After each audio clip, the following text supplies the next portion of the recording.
We now turn to our senior national and environmental correspondent, Ben Tracy. Good morning to you. Good morning. So, Ben, we hear Florida's Governor DeSantis say things like this is a 500-year flood event. They've never experienced anything like this. What's making the storm hit differently? Well, I think we have to look at this in the context of climate change. And we should say, first off, that climate change doesn't cause a hurricane to happen. But scientists increasingly believe that climate change is making hurricanes stronger and more destructive. And the reason for that is pretty simple. It's that the ocean waters are much warmer than they used to be, and warm ocean water is rocket fuel for a hurricane. So when one of these storms passes over this warm water, it just turbocharges this thing, and it's what they call rapid intensification.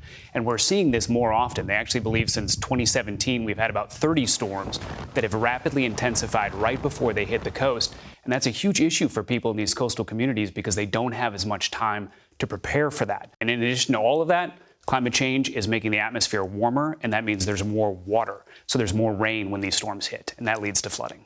So taxpayers just invested this historic amount of money in trying to control climate change. That's what President Biden sold it as, and Democrats supported.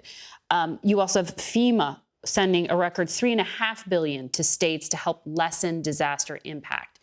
Is this record investment going where the scientists say it needs to go? Well, the scientists would say that any money that is spent to more quickly wean us off of fossil fuels, to transition us to renewable forms of energy, is where the money is best spent. Of course, if you're the government, you also know that you have to deal with disasters when they happen and the impacts those are having on people and property. So they're trying to do both things here. But you talk about the historic investment. I mean, this is about $370 billion for climate initiatives. But a very small amount of that, only about $4 billion to $5 billion, is going for what they call climate resilience. So this would go to help some of these coastal communities rebuild wetlands, build seawalls, the kinds of things that you need for protection. But scientists will say, as long as we keep burning fossil fuels, we're just digging a hole and we're making that hole bigger.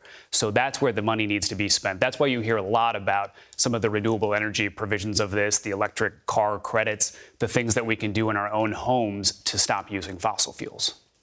And that's an important part of this story.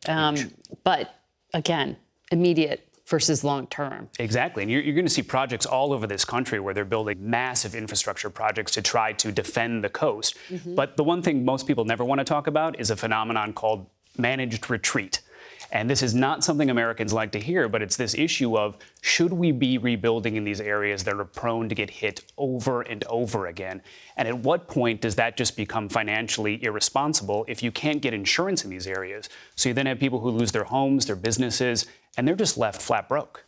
And that's a question for any governor in one of these coastal communities. Ben, great context. Thank you very much for joining us.